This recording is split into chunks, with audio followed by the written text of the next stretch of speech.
पुण्यामध्ये राहुल गांधी तसंच त्यांच्या कार्यक्रमादरम्यान अभाविप आणि त्यासोबतच NSCOIच्या कार्यक्रमाच्या अनुषंगाने एबीपी माझा त्यामध्ये गुंतवण्याच्या प्रयत्नामध्ये आता पत्रकार संघटना ज्या आहेत त्या आक्रमक झालेल्या आहेत।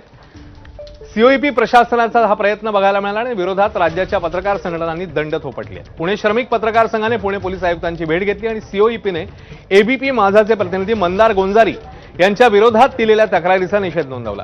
आपली बाजू सावरण्याकरता पत्रकारांना गोवणं योग्य नव्हे, मंदार गोंजारींचं नाव FIR मधल्या तक्रारीचं मागे घ्यावं अशी भूमिका पुणे श्रमिक पत्रकार संघाचे अध्यक्ष उमेश शेळके आणि सदस्यांनी मांडली।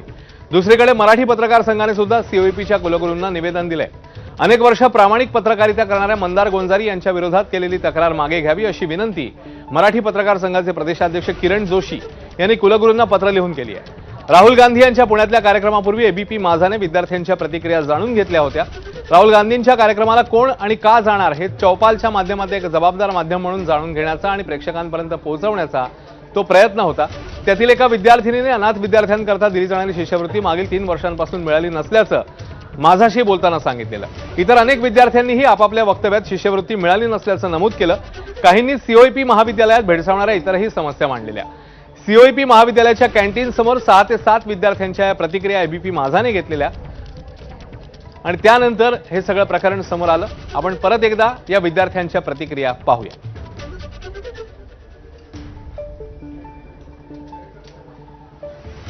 महाराष्ट्रात प्रसिद्ध असलेलं कॉलेज ऑफ इंजिनिअरिंग शासकीय अभियांत्रिकी महाविद्यालय त्याचे हे विद्यार्थी आहेत, बरोबर?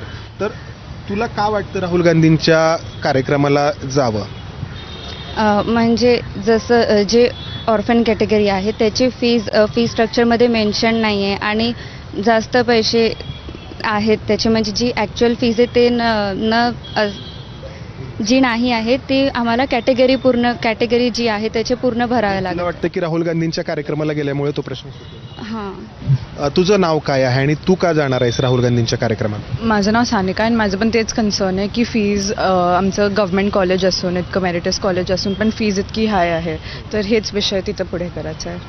तुला वाटतं की त्या कार्यक्रमामध्ये हे विषय म्हणजे हायलाईट होईल तो विषय आणि मग हे सगळे अभियांत्रिकी महाविद्यालयातले विद्यार्थी आहेत, बरोबर? तुम्ही तर का वाटतं तुला राहुल गांधींच्या कार्यक्रमाला म्हणजे जाणार आहेस का, आणि जाणार असेल तर का?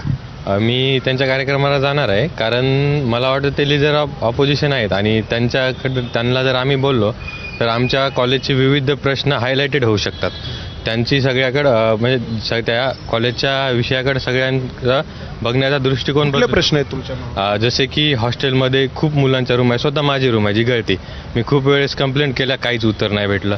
फीस वाढली, फीसचा पण आम्ही रजिस्टरला बोललो, VC ला बोललो, काहीच झालं नाही। ऑलरेडी एका मुलाला उपोषणाला बसावं लागलं। पण जर हा मुद्दा आम्ही राहुल गांधींकडे मांडला तर ते या मुद्द्यांना आम्हाला बरोबर मार्गदर्शन करतील किंवा ते त्यांच्या मीडिया किंवा त्यांच्या पक्षाकडून जे पण काही होऊ शकेल ती आम्हाला आणि आमच्या कॉलेजच्या तुमच्यापैकी कोणी राजकीय पक्षाशी संबंधित अशा घरामध्ये नाही? मला वाटतं नसावा। यांना एकदा विचारू आपण, तुम्ही कुठला राजकीय पक्ष किंवा संघटना यांच्याशी कधी हात संपर्कात तुम्ही नाही। कुठल्या पक्षाच्या विंगमध्ये, स्टुडंट विंगमध्ये वगैरे असेल तर प्रामुख्याने आपण या COEP मधल्या या विद्यार्थ्यांशी किंवा विद्यार्थिनींशी संवाद साधला तर यांचे इथले जे प्रश्न आहेत, जे इथलं प्रशासन सोडवू शकलेलं नाही, ते प्रश्न राहुल गांधींसमोर ते मांडणार आहेत आणि राहुल गांधींच्या माध्यमातून ते सुटतील असा विश्वास या मुलांना वाटतो।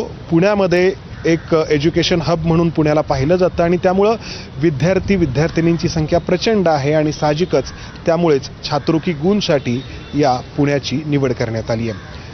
कॅमेरामन विजय राऊत, मंदार गोंजारी, एबीपी माझा, पुणे। तर या त्या प्रतिक्रिया होत्या त्या दिवशी घेतलेल्या, ज्या आम्ही तुम्हाला आता परत दाखवल्या आणि त्याच्यानंतर आता COEPचा दावा आहे की या प्रतिक्रिया दबाव टाकून घेतल्या गेल्यात। हास्यास्पद दावा आणि त्याच्यानंतर आता त्यामुळे COEP नेमकं कुणाच्या दबावाखाली काम करतंय हा प्रश्न जो आहे तो विचारला जातोय, उपस्थित होतो। विशेष म्हणजे एबीपी माझाने 20 ऑगस्टला जेव्हा विद्यार्थ्यांच्या प्रतिक्रिया घेतल्या तेव्हा इतरही माध्यमांचे प्रतिनिधी तिकडे उपस्थित होते, मात्र तक्रार फक्त एबीपी माझाच्या प्रतिनिधींच्या विरोधातच देण्यात आली आहे। हे विशेष, एबीपी माझाने 20 ऑगस्टला या प्रतिक्रिया घेतल्या असताना तक्रारीत मात्र 19 आणि 21 ऑगस्टच्या घटनेचा उल्लेख करण्यात आला।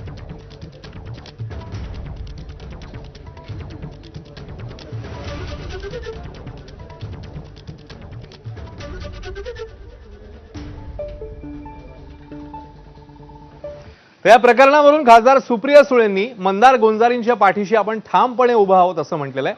पाहूया नेमकं त्या काय म्हणतात. आम्ही मंदार गोंजारी आणि कुठलाही जो पत्रकार आहे तो जर पारदर्शकपणे च्या चौकटीत म्हणजे या देशाच्या नियम कायद्याच्या चौकटीत राहून जर रिपोर्टिंग करत असेल आणि संविधानाच्या चौकटीत, तर आम्ही ताकदीने त्या पत्रकाराच्या मागे कालही उभं आहे, आजही आहे आणि उद्याही राहू. त्यामुळे कुठल्याही पत्रकारावर जर अशा चुकीच्या केसेस असतील तर आम्ही ताकदीने त्या पत्रकाराबरोबर उभं राहू आणि हा देश कुणाच्या मनमर्जीने चालणार नाही. तो फक्त आणि फक्त भारतरत्न डॉक्टर बाबासाहेब आंबेडकरांच्या संविधानानेच चालणार. त्याच्यामुळे मंदार गोंजारींच्या मागे वैयक्तिक सुप्रिया सुळे आणि राष्ट्रवादी काँग्रेस पक्ष शरदचंद्र पवार हा ताकदीने उभा राहील.